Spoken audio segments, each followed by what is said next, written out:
Hello লাভলিস, এসে পড়লাম জনতা হোটেলে। এটা চিত্তরঞ্জন এভিনিউ ডেকার্স লেনে পড়ে। এখানে আপনি লাঞ্চ ডিনার সব কিছু অ্যাভেলেবেল।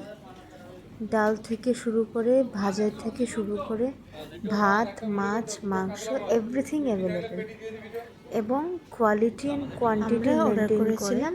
ওরা খুবই কম ফিশ মাছ ভাজাকে খাওয়াচ্ছে। দেখুন রেটটা খুব কম দাম।